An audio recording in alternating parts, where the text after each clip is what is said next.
Tantor Audio presents #Nerd by Cambria Hebert. Narrated by Chandra Skyye and Eric Michael Summerer. Chapter 1. Football season is in full swing here at Alpha U. Buckle up, ladies. Number 24 is about to take this season for a ride. Alpha BuzzFeed. Rimmel. Being nervous was stupid. I wasn't a stupid person. Even still, I couldn't shake the nerves coiling in the pit of my stomach like a cornered poisonous snake. The paper clutched in my hand trembled like the coloring leaves that dotted the trees outside in the cool autumn air. I didn't want to be here. I'd probably rather be anywhere else. But the choice wasn't mine today. In fact, it wasn't going to be. Between the hours of 5 and 7 p.m. on Monday, Wednesday, and Friday for the foreseeable future. Saying no wasn't an option. This job was presented to me as something I had to do to keep my scholarship. Considering none of the other scholarship recipients, that I knew, were practically ordered to tutor struggling students, I wondered if this really was a requirement. Not like I would say anything, though. I hated confrontation. It made my stomach hurt. And I certainly wasn't going to argue with the dean over what I needed to do to keep my free ride. So I agreed. It was only a few hours a week, right? And I'd get points for doing a good deed. Inwardly, I cringed. Everyone knows the nice guy always finishes last. Once I was good and committed to the tutoring, I was given a sheet of paper. The same sheet I was now crushing in my nervous hand, with a list of the subjects the student needed help with: math, English, and history. Geez, it was like half this person's schedule. Did they do no studying on their own? Then I saw the name. There it was, typed neatly at the top of the paper, right there in black and white. It appeared so simple. Just letters arranged in a row. I remember being slightly shocked the second I read his name, that fireworks didn't appear overhead, and the marching band didn't storm through the hall, playing the university's fight song. "You want me to tutor Roman Anderson?" I'd squeaked, and the pathetic sound reminded me of the nickname my nervously high voice had earned me in high school, Mouse. But this wasn't high school, and I didn't squeak anymore. Okay, not much. "Is there a problem with that?" the dean had asked, choosing to ignore my shock. "Yes, he's like way out of my league." I cleared my throat again just to be sure my voice was normal when I spoke. "I guess I'm just surprised he needs a tutor." There was no reason to even pretend I didn't know exactly who he was. Everyone knew Romeo. Being the incredible athlete that he is, football takes up a great deal of his time. We thought it would be best if he had some additional help with his academics," the dean replied. "We?" I asked. "Myself and the coach." Ah. So basically, Mr. Perfect was failing, and the school was freaking out because it was football season, and they needed their best player and crowd drawer on the field. And who better to stick with the job? The scholarship girl with the perfect average, the girl with no life. And so here I was sitting at the table in the university library, waiting on Mr. Perfect. I glanced at the watch fastened around my wrist. Then I checked the time against the large clock hanging on the wall. The times matched up. Romeo was late. "Romeo, Romeo, wherefore art thou, Romeo?" I snorted. It was so loud I startled a girl at a nearby table. She jerked back in her seat, causing her chair to teeter dangerously backward and hover over the ground. I watched as she grappled for the table ledge, her hands grasping instead to the thick book open before her. The book wasn't a good anchor. She yanked it right off the table as her chair barreled toward the ground. The chair, the girl, and the book made quite a clatter when they hit the ground. Everyone in the general area turned to stare. You know you're a clumsy person when you cause other people to fall down. I started to get up, to help her, but the dagger she shot out of her eyes froze me in my tracks. I sat back down. Her face was flaming red as she huffed to her feet and packed up her stuff. Before storming off, she picked up the large book, and I had a sudden vision of her swinging it at my head. Instead, she wrapped her arms around it and glared at me again. "Sorry," I whispered. If her stomps to the other side of the library were any indication, I was pretty sure I wasn't forgiven. Well, that was eventful. And a waste of time. I glanced at my watch again and wondered if I would get out of tutoring if he didn't bother showing up. Since I was already here, I figured I could at least do some of my work, so I bent down to retrieve my notebook out of my bag. When I sat up, I saw him. He was standing just inside the glass doors that led outside. His shaggy blonde hair was darker than usual because it looked damp. The ends of his hair curled up at the base of his neck, above the collar of his jacket. A navy blue backpack was slung over one of his shoulders, and his insanely large hand was curled around the strap, holding it in place. Romeo was tall, well over 6 feet, with broad shoulders that tapered into a narrow waist. He wasn't a bulky guy. He played too many sports for that. But even so, it was obvious his body was all muscle. He was looking around, his blue eyes sweeping the room, likely looking for his tutor. I felt my cheeks heat when he glanced my way, and I ducked my head. But then I realized this wasn't the time to be shy. I needed to tell him I was his tutor. Holy hell, I was going to get to talk to him. Embarrassment burned the back of my throat. Talking to guys wasn't something I did very often. I looked back up to wave at him, but Romeo had already looked away. I wasn't surprised. I wasn't very noticeable. I wasn't the kind of girl that drew eyes and held a stare. I watched him another minute as he looked over his shoulder at the tables on the other side of the room. The girl who fell out of her chair was watching him, her eyes eating up his face. Could she be any more obvious? Romeo caught her looking, and his mouth pulled into a slow smile. I bit the inside of my lip as little butterflies fluttered around my stomach. He wasn't even looking at me with that charming half-smile, and I was affected. Ugh. I didn't have time for this. I snatched the paper with his name and information off the table and marched toward him. Halfway there, I collided with the corner of an empty table, and the unforgiving edge jammed into my hip bone. In the center of the table was a cup, filled with pens and pencils, and the force of impact knocked it over. Writing utensils rolled across the wooden surface, and some rained down onto the floor. Sharp pain burned through my hip, and I drew back, fighting the urge to double over as I rubbed the sore spot. That was going to leave a bruise. Doing my best to ignore the pain, I walked around the table to where the pencils were scattered on the floor. Bending down, I began scooping them up with my hand. One pencil had rolled farther away than the others, and I had to stretch my arm all the way out to reach for it. Just as I was about to snatch it up, 2 overly large feet wearing a pair of Nikes appeared right beside it.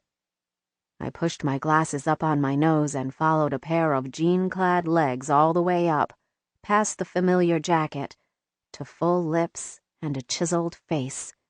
"Need a hand?" he said, tipping up the corner of his lips. Amusement sparked in his jewel-like blue eyes. I opened my mouth to reply, but no sound came out. I tried again. A little squeak escaped instead of actual words. I slapped my lips together and went back to collecting pencils. And this was why I preferred animals to people. So much easier to talk to. A rich chuckle floated over my head, and my cheeks heated even more. At this point, I wouldn't be surprised if my hair caught on fire from the force of my embarrassment. He crouched down and reached for the rogue pencil the same time I did. Our fingers collided. Electricity jolted through my hand and bolted up my arm. Shocked, I gasped and fell back. All the pencils in my hand clattered on the floor around me. Romeo gave me an odd look, and then picked up everything in like 3 seconds flat. I guess having large hands like that is useful. When I realized I was just sitting on the floor like a complete weirdo, I scrambled to my feet and looked at him. He was already turning away. "Wait!" I said. He glanced at me again. I held up the severely wrinkled paper. "I'm your tutor." The doubt in his eyes kind of made me mad. Did he think I wasn't smart enough to tutor him? "See?" I demanded, shoving the paper in the space between us. That half-smile thing he did resurfaced, and he took the paper out of my grasp. "What'd this paper ever do to you?" he said, taking in its crumpled appearance. I scowled. For starters, it was forcing me to talk to him. He sighed, and I thought he muttered something beneath his breath, but I couldn't hear what it was. "All right then, Teach," he said, motioning for me to take the lead. "Let's get this over with." Obviously, he didn't want to be here. That made 2 of us. Chapter 2. The elite are picking new members. Get ready for rush. Hashtag frat parties. Hashtag get ready for rush. Alpha BuzzFeed. Romeo. The sounds of the locker room were always the same. Laughter, catcalls, and men ribbing each other rose above the sound of the showers running in the back. The air was humid from the constant running water, and the scent of sweaty jerseys permeated the room. Basically, it was home. I was one of the last ones off the field tonight, and most everyone else was already out of their uniform as I walked through the room toward my locker. A couple damp towels snapped me on the ass as I went by, and I promised revenge later. Laughing, I swung open my locker door and turned just in time to see something fall out and land near my feet. What the hell? The sounds of the room faded to the background as I picked up the cream-colored envelope with a black wax seal on the back. My pulse picked up when I recognized the crest in the seal. Inside was a matching cream-colored card, completely blank on the outside. I lifted the bottom to reveal the inside. Tonight. That's all it said. No signature, no other writing, just one word. But I knew what it meant. I grinned and gave a loud whoop. A couple of the guys echoed the sound. Beside me, my teammate and friend Braden leaned in to look at the card. "Aw, shit," he said and slapped me on the back. "You're in, dude." I held up my fist so we could pound it out. "Hells yeah," I said. "You know Alpha Omega is like the most exclusive frat on this campus," he said, reaching into his locker to pull out a t-shirt. Everybody knew that. It's one of the reasons I wanted in so bad. I didn't think it would happen because last year, my freshman year, I didn't get in. That had been a bitter pill to swallow because my father and grandfather had both been members. I never did find out why they never let me in, but obviously whatever it was didn't matter now. This was the opening I needed. From here, I knew I could make it in. "Congrats, man," Braden said, slamming his locker door closed. "Anderson!" Coach yelled from the door of his office. "Get your pansy ass in here!" The usual oohs and ahs followed me as I walked into the office and Coach slammed the door. "There a problem, Coach?" I asked. "Your grades suck, Anderson," he said, blunt. "It's only the first month of the semester," I argued, even though, yeah, my grades sucked. "Last year you were points away from getting kicked off the team." He leveled me with a harsh stare. "I've already spoken to your professors. You're already headed down the same path this semester." I sat in the chair near his desk. It's hard to find time to study with all the practicing I do, I hedged. It wasn't exactly a lie. I got up early to work out, then fueled up, went to classes, and then had football practice for several hours each day. And some days we had more than one practice. I hear you're rushing Alpha Omega. How the hell did he find that out so fast? I'd only just gotten the note. He looked as if he'd smelled a bad fart. You're my star player. I know exactly what you're up to. I started to make some excuse, but he held up his hand and sighed. I get it, Anderson. School sucks. You're here to play football and chase women. I grinned. I was your age once. But the hard truth is you can't play if your grades don't come up. That wiped the smile right off my face. But Coach... I sat forward in my chair, ready to beg. Football was my life. Relax, he intoned. You're still on the team. You're still starting, and I intend to keep it that way. I didn't like the sound of that. You now have a personal tutor. You'll meet in the library every Monday, Wednesday, and Friday for 2 hours after practice.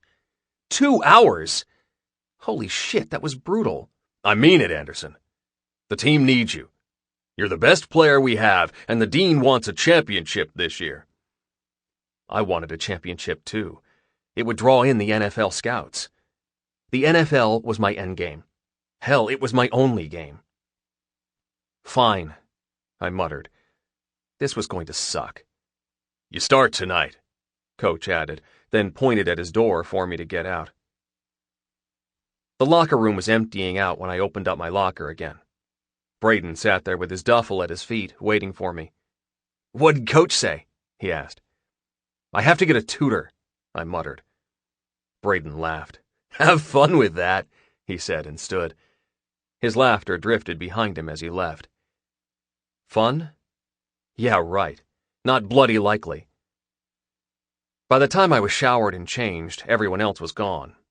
I threw all my gear into my locker and grabbed my backpack, heading for the library. I was starving, and as I walked, I scarfed down a protein bar. The library wasn't a place I visited very often, and when I stepped inside, I realized Coach hadn't even told me the name of my tutor. I looked around for someone who looked like they might be meeting someone else, and my eyes landed on a hot chick sitting near the back. Her blonde hair brushed the low-cut collar of her top. When she saw me looking, she leaned over a little more and gave me the perfect view of her cleavage. Nice. Maybe she was my tutor. Maybe 2 hours in the library wouldn't be that bad. I was just about to head over there and ask her if she was waiting for me when I heard some commotion behind me. A cup of pens and pencils had fallen off a nearby table, and some girl was rushing around to pick them up. I couldn't even see her face because of the mess of dark hair falling around it. She didn't look very big and was dressed in a baggy sweater that made checking out her body impossible. The way she scrambled around and kept her head down told me she probably spent a lot of time in this place. I glanced back at the girl with the awesome tits, and she smiled. But when my feet moved, it wasn't in her direction. Instead, I found myself towering over the pencil girl. When she saw me, her entire body stilled. I watched as she took in my legs and tilted her head all the way back to stare up at my face. Tangles of dark hair hid most of her features and covered her shoulders. I wondered if she'd combed it at all this week. Her skin was pale, and she was wearing a pair of black-framed glasses that could have been my grandma's. Her face was clearly makeup-free, and her pink lips didn't shimmer with any kind of gloss. You need a hand? I asked. All she was missing was some of that white tape in the center of her glasses. Her cheeks turned bright pink, and sound erupted from between her lips. Poor girl. She was so incredibly awkward. I couldn't help but laugh at the look on her face. It was almost like she'd never had a conversation with anyone before. We reached for the pencil by my feet at the same time. Our fingers bumped together, and she jerked back like she'd been shot.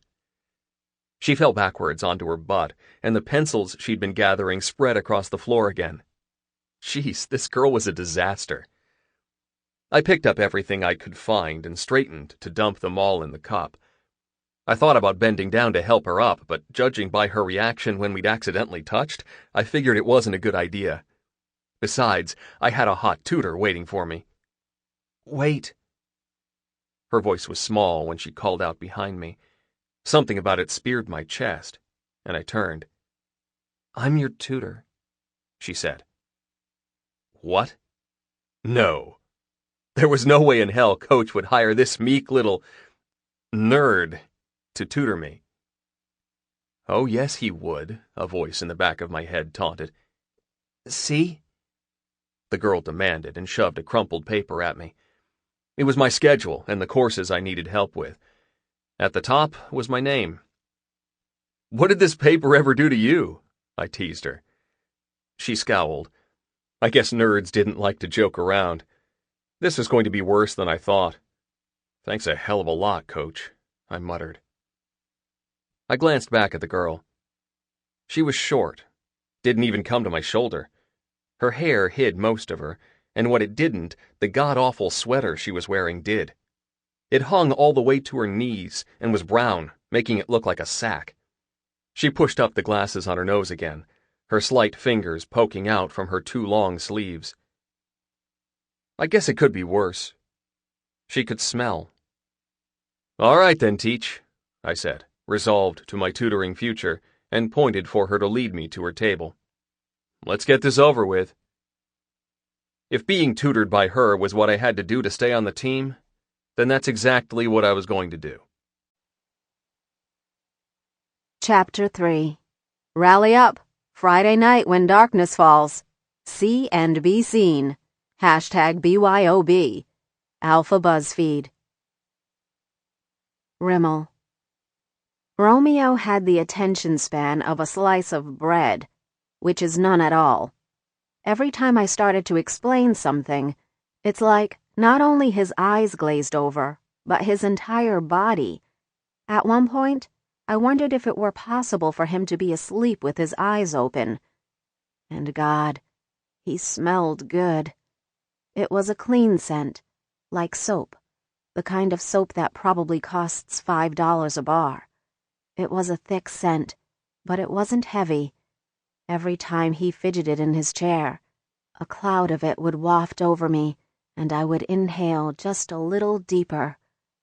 The way the ends of his damp hair curled up around the collar of his jacket made it hard to keep my eyes trained on the paper. Clearly, he had just showered. He probably didn't always smell this good. Most guys were stinky, weren't they? Truth was, I had no idea.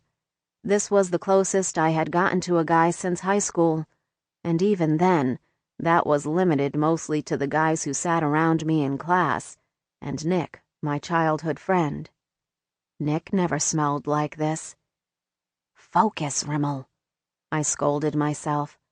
I couldn't very well criticize him for his lack of attention when I was sitting over here sniffing the air. "Hey," I said, tapping my pencil on the notebook in front of us. "You're supposed to be paying attention."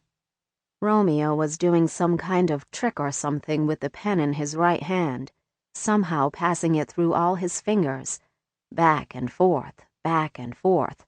I snatched it and slapped it on the table. "I think that little trick is using up all your concentration." He laughed, his straight white teeth flashing at me. "Sorry."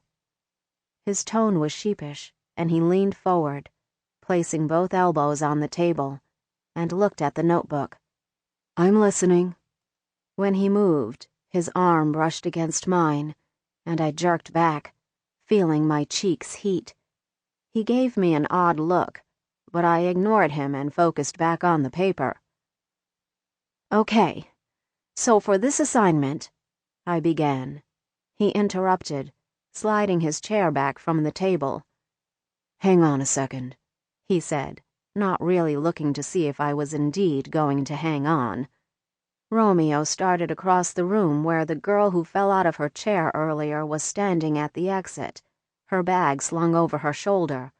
She was twirling the end of her long blonde hair around her finger and smiling at him coyly. I rolled my eyes and pushed up my glasses. Romeo stopped in front of her and slid both hands into the front pockets of his jeans. The action pulled the material tighter across his butt, which was very toned. I glanced away, embarrassed. I heard the girl laughing, and then a deeper chuckle followed. I sneaked a glance back in their direction, in time to see them both walking away, his hand on the small of her back, guiding her around the corner. Annoyance slammed into me. I thought that girl was leaving. Where were they going anyway? He was supposed to be over here learning. I thought about packing up my stuff and leaving right then. I could leave him a note on the table with one word on it. Loser. I snorted slightly, because the idea was totally amusing. Even so, I wouldn't do it. He'd get mad and tell his coach. The coach would call the dean, and then my funny revenge note would get me in trouble. No, thank you. But I wasn't just going to sit here like a goof and wait. I'd do my homework. I'd get it all done, and then maybe I could stop by the shelter after tutoring for just a few minutes before they locked up for the night. Just the idea of that short visit made this day seem a little less crappy. Quickly, I pulled out my notebooks and texts. I had an open book quiz the professor in my history class gave us, so I decided to start with it. After that, I could check out a couple reference books for an English paper I had due in 2 weeks. I was halfway done with the quiz when I glanced at Romeo's books and notebook beside me. His chair was still empty, and he had yet to return. I glanced up, blowing some stray hair out of my vision. What in the world was he doing? We were in the library, for crying out loud. I pushed away from my books and notes to walk around the corner, where Romeo and the girl headed. The road disappeared into the back of the library, deep among the shelves. I trailed through the racks slowly, partially looking for him, and eyeing the books at the same time. The deeper into the shelves I went, the more the air was permeated with the scent of old books, a cross between paper and dust. I liked the fragrance. It smelled like comfort to me. There was something soothing about being surrounded by books. It also reminded me of my mom and of the fairy tales she used to read me when I was a little girl. I didn't read fairy tales anymore. I read nonfiction. A deep, throaty gasp pulled my attention back to the present and halted my steps. I cocked my head to the side and listened, but it didn't happen again. It came from the right, so I turned the corner to step into another row of books. Clearly, this section of the library wasn't visited very often. Even the lighting back here was dimmer than everywhere else in the place. I heard another low moan followed by a lighter, more feminine sound. My stomach tightened. Those kind of noises didn't come from reading. Well, at least nothing I ever read made me do that. I knew I should turn around and go back the way I came, but I didn't. The moans came from just on the other side of the aisle I was in. Slowly and carefully, I reached up and pulled a really thick book off the shelf in front of me, right at eye level. My fingers tightened painfully around the spine of the hardback when my eyes landed on them. It was definitely Romeo and the girl. He was leaning up against a rack, facing me, but I knew he wouldn't see me because his head was tilted back and his eyes were closed. One of his hands was splayed out along the shelf beside him, and his other hand, it was tangled in the blonde's hair, at the back of her head. She was on her knees before him, and by the rocking motion of her head and the way his hand gripped her scalp, I knew exactly what she was doing. The bottom fell out of my stomach, and I bit back a gasp. Oh my gosh! Romeo was totally getting a blowjob in the library. What if someone saw? What if someone heard? Wouldn't they be embarrassed? Unable to look away, I peered a little closer. His jaw muscles were clenched tight, and his eyes remained closed, His hips jutted out away from the shelf. Sample complete.